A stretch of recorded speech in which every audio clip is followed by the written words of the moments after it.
Poglejmo kamomilo sedaj. Kar je bistveno pri kamomili, je obdobje v življenju, kdaj se to zdravilo rado pokaže, da je pravo. Se pravi, ni vedno indicirano, ampak so določena obdobja, ko ljudje takrat pogosteje rabimo kamomilo za te akutne bolezni, ki se dogajajo, kot pa sicer. In sicer enega sem napisal. Nosečnosti je dostikrat tako. Takrat so ženske preobčutljive na bolečino, lahko, zaradi vsega hormonalne situacije, kakršna je, jih lahko hitro kaj boli in imajo hitro kakšne težave in potrebujejo morda kamomilo. Doječe matere podobno. Kamomila je tudi eden izmed zdravil za mastitise med drugimi. Tako da, ampak sta še dve obdobji, ki bi pa vas povabil. Ja, da mi poveste, kdaj se še lahko pojavlja potreba po kamomili. Špela ima že ideje, Darja tudi, boleče menstruacije, PMS, Mina. Kolike? Ja, kolike so lahko. Se pravi zgodnje otroštvo oziroma dojenje, takrat. Bolj je mišljeno to, kar ste na začetku že pisali, točno, rast zob, ko otrokom rastejo zobje, takrat se pojavijo vse sorte. Lahko se zaradi izraščanja zob pojavijo otitisi, kašlji, te in ona vnetja, ali pa seveda samo izraščanje zob je toliko zoprno, da potrebuje kamomilo. Absolutno izraščanje zob je eno in drugo, kar bi morali še tukaj dopisati, je pa porod. Med porodom dostikrat pride do preobčutljivosti, vse se tako razboli, da bi znorela porodnica najrajš, vse narobe, vsi grejo na živce in takrat je lahko kakšen odmerek kamomile čisto na mestu.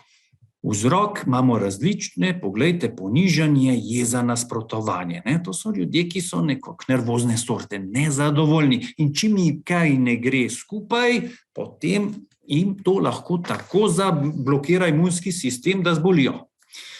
Tako da, z njimi ni dobro biti v konfliktu, ker jih konflikti čist izdelajo. In pa splošno pregretje. Problem je, če se pregrejo.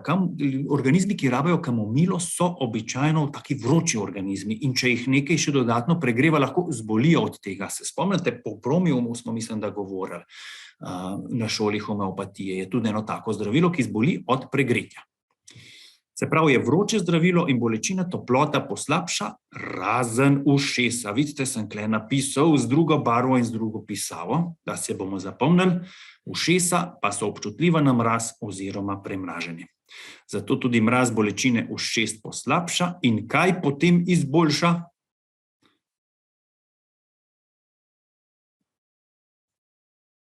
Tako je, toplota. Seveda, toplota izboljša.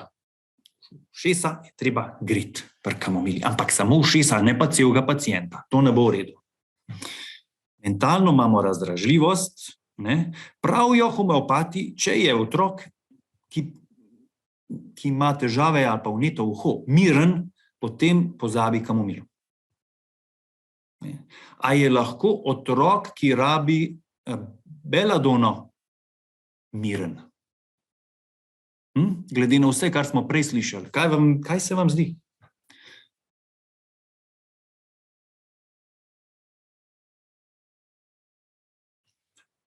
Odločno ne.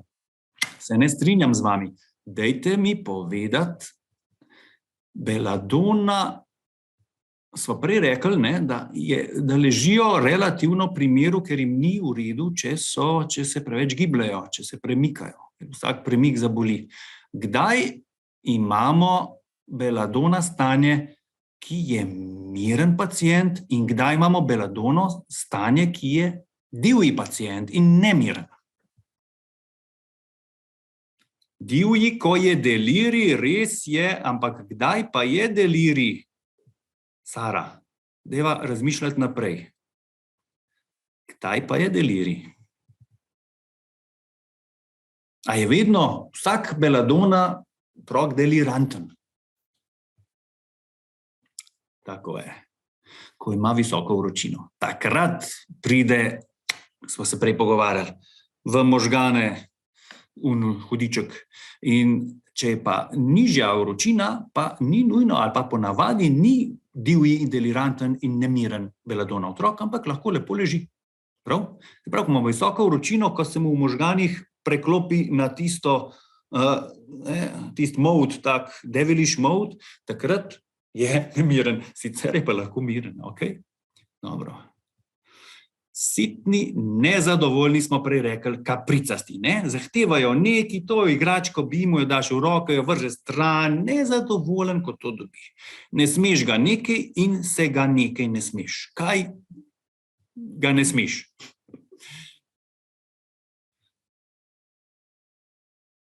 Če je nezadovoljen. Ga ne smeš, kaj bi rekel? Ne smeš se ga dotikati prav, Sara, in pogledati prav, Slavko. Ja, ne smeš ga pogledati, ne smeš se ga dotakniti, nič ni v redu. In izboljša pa zibanje oziroma, kaj smo prej rekli, se spomniš? Se spomnite?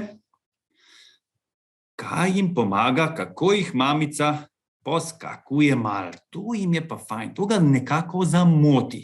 A veste, to je kamomila, ta preozdražen nevrološki sistem, preozdraženo živčevje, na živce jim gre vse. In če jih hočejo nekaj, hočejo se zamotati, pa jim ne uspe, oziroma se lahko zamotijo samo za en kratek čas.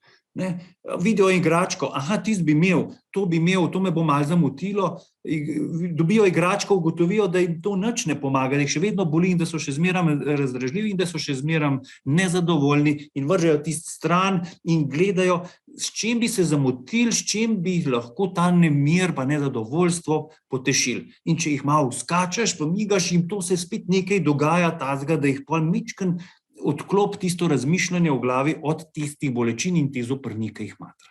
Prav? Zastopimo? Bolečine. Ok, ker imamo problem v nevrološkem sistemu, so bolečine take neuralgične, zbadajoče, vlečejo, trgajo, prihajajo v valovih, pa potem popustijo, podobno smo imeli pri beladoni, se spomnite. Imamo lahko krče, epileptične napade, imamo razne motnje občutkov, tudi podobno, kot smo imeli pri akonitumu, se spomnite, tam je kakšna noga, se jo slab ščuti, tudi tukaj lahko na enem licu slab ščut, ali pa mu kaj gomazi, ali pa mravlinči, skratka te motnje in pa podobno oživčenje mikrocirkulacije dela to, da je eno lice lahko bledo in drugo pordelo, podobno, kot smo imeli pri akonitumu. Se pravi, bolečina proizvede nekaj v telesu. To je značilno za kamomilo. Bolečina proizvede nekaj v telesu. A mogoče kdo ve kaj? Kaj sem tukaj želel napisati?